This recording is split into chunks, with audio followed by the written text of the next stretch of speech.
Upper Rank One Kokushibo. Who is this demon? What's his story?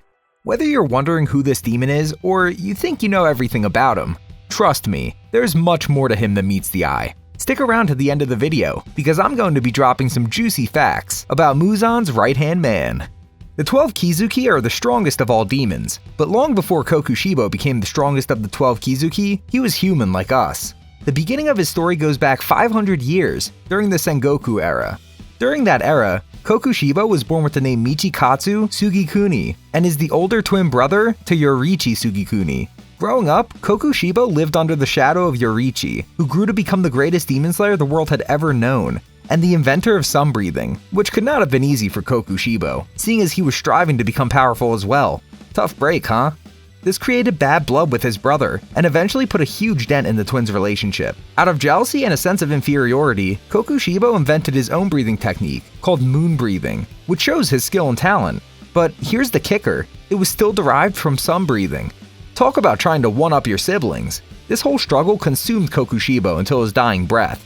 A really interesting fact is that Kokushibo's and Yoriichi's relationship parallels Japanese mythology about the deities Amaterasu the sun goddess and her brother Tsukuyomi the moon god.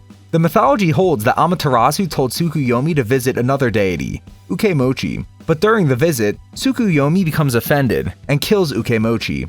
This act disgusts Amaterasu, and she vows to never look upon him again, thus creating the cycle of the sun and moon. Like these deities, both brothers created different paths, one a demon and the other a demon slayer, and became the users of the sun and moon breathing techniques. As a demon, Kokushibo doesn't have the typical fancy, boastful, and arrogant attitude like Yaiba and the others. Kokushibo is the epitome of seriousness. He's always composed and proper, and doesn't mess around when it comes to fighting. He loves to fight, but mostly as long as they're a skilled opponent. He's extremely loyal to Muzan, and makes decisions based on what will help Muzan the most. Even though he's a demon, Kokushibo's not really into the use of blood demon arts, but prefers to utilize his sword skills and breathing techniques. He respects his opponents, and even turns humans into demons if he thinks they're worthy.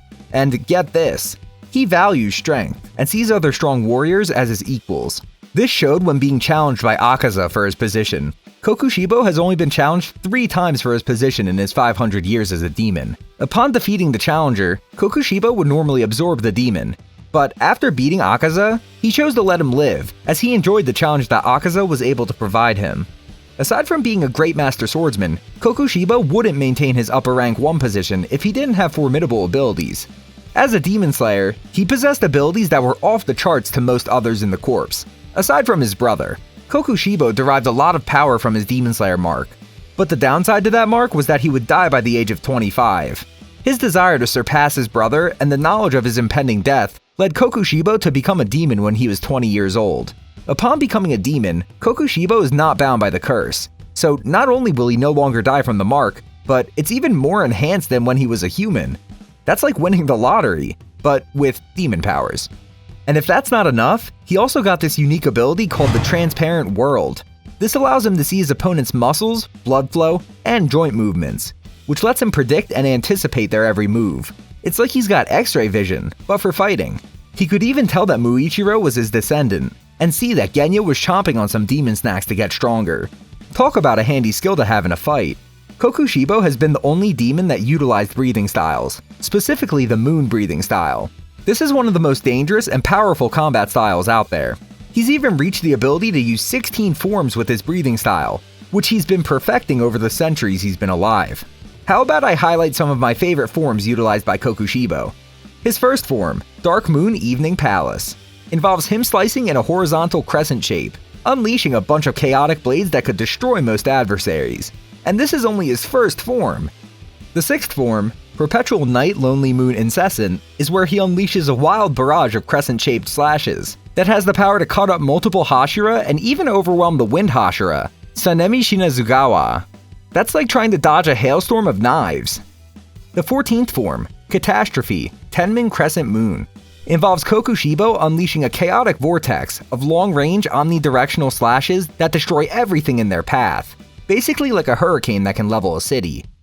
Last but not least, the 16th form, Moonbow, Half Moon, is where he creates a barrage of downward crescent slashes that crash down on his opponents with 6 times the power. It's powerful enough to create miniature craters in the ground where it hits. Imagine being in the way of that! Kokoshibo's forms are the cream of the crop when it comes to causing damage to an opponent. He has a move for every occasion, and they're all deadly. I wouldn't want to be on the receiving end of any of these techniques, that's for sure.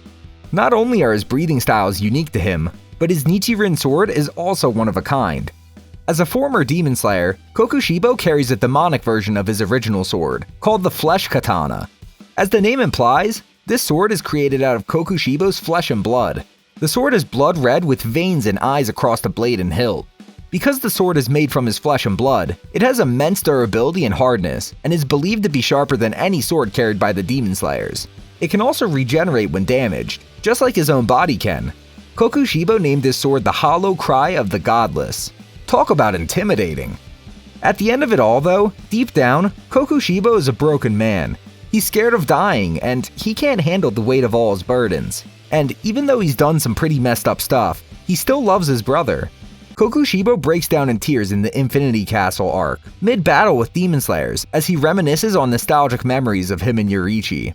He also carries around a flute that was handmade by Yoriichi when they were kids. He's not that heartless after all. Alright, I just spent the last few minutes boasting about one of my favorite characters from Demon Slayer. Hope you all enjoyed it. All in all, Kokushibo is one of the most powerful characters in all of Demon Slayer, and it's easy to see why. Thanks for watching, and don't forget to like and subscribe.